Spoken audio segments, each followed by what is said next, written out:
Here we are again with our Econ 101 lecture, and so we're just going to jump right back in.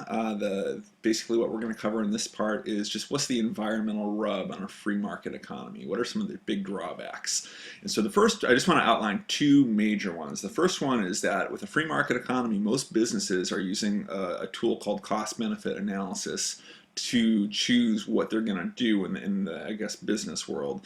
And so essentially what that is you're taking the costs of maybe selling a product or a service and weighing that against the potential benefits. And if the benefits are going to be more than the costs, you do it. And if the costs are more than the benefits, you don't do it. And so it seems simple, it seems like it makes sense. So you get this kind of like, you would just weigh it out kind of thing.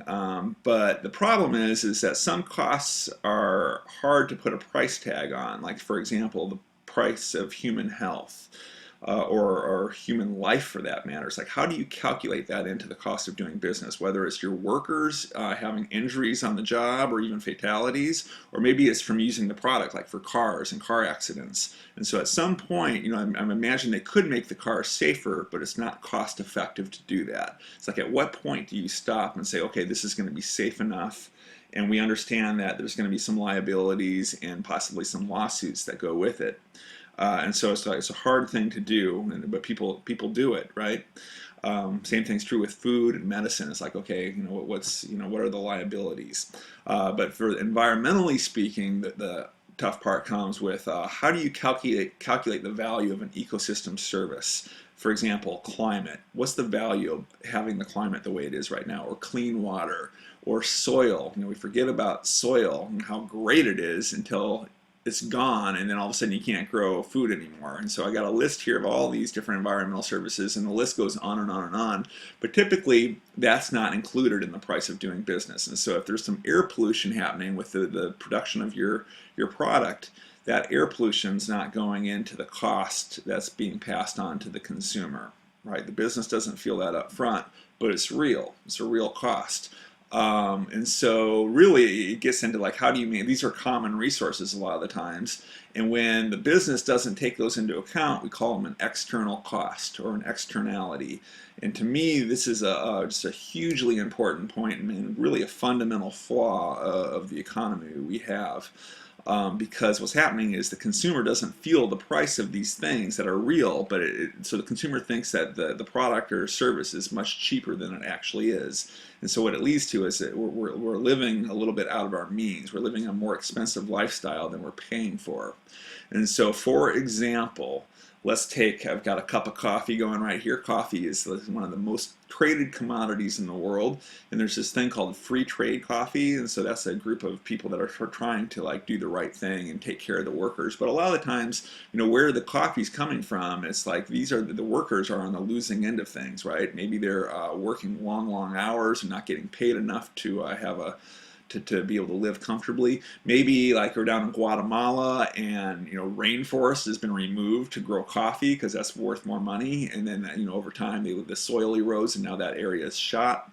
The soil erosion the soil goes into the water, and that has an effect there, and then the land's not productive anymore. So these things have a cost that the person drinking the cup of coffee doesn't actually feel, right? Another example would be like with a Happy Meal. It's like, how in the world can you sell a Happy Meal for $2.99?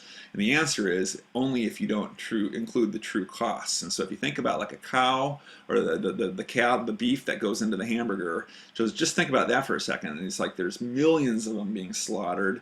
Just the way they're raised, it's like there's soil erosion. They're extremely water expensive. Animals to put in the food chain. They get put on feedlots where you've got just huge quantities of waste, and so now you got a nitrogen problem, and that's going into, you got runoff there, and that's having a big effect with water pollution and so forth. The cows aren't healthy, so they got antibiotics being pumped into them. Those have an effect, and then the consumer that's eating those things, it's like they're not, if you're just eating Happy Meals, it's like that your health is going to catch up with you, right? And so there's some health effects from that end too. Then you think about the little plastic toys that go with it, and what happens to just the solid waste problem that comes along with it, and transporting all this stuff around the world. And so there's just some costs that and pollution that goes along with the transportation that aren't included in the Happy Meal. And so if we were paying the true price of a Happy Meal, it would be quite a bit more expensive, and maybe we'd have to call it something besides a Happy Meal because we wouldn't be so happy about paying for it. But so you can apply that to a lot of different things we have. It's like we're just not paying the true cost of the goods. And so that is, again, external costs in there. Another big problem with our economy is to basically make it go, we got to make it grow. And so the economy assumes that unlimited growth is a possibility. And so we've got a population that's growing exponentially. Can we grow our economy like that? Is there enough to go around to just keep consuming and consuming, where you've got, can every single person on the planet have a computer, drive a car, have a refrigerator, have a lifestyle like what we see here in Northern California? And so, some resources are renewable, sure, but not all of them are. It's like how much has to be mined out of the ground to make a smartphone? And can we just keep on doing that forever? And the answer is no. It's like these things are finite, and so that assumption can't last. That we can just have infinite growth on a finite planet. It doesn't add up. Couple last little things, just kind of things to think about. A lot of the times the way we measure our economy is through something called the GDP. It stands for Gross Domestic Product. You'll read about it. And it's just basically the sum of all the money that's gone into the economy this year. And it looks like we're going up, up, up. Must be good. The economy's growing. And so people talk about that all the time. But really, if you think about some of the things that make that economy grow, like, for example, prison incarceration. Is that something that really makes a happy society? Or how about the BP oil spill, which has cost billions and billions of dollars to clean up?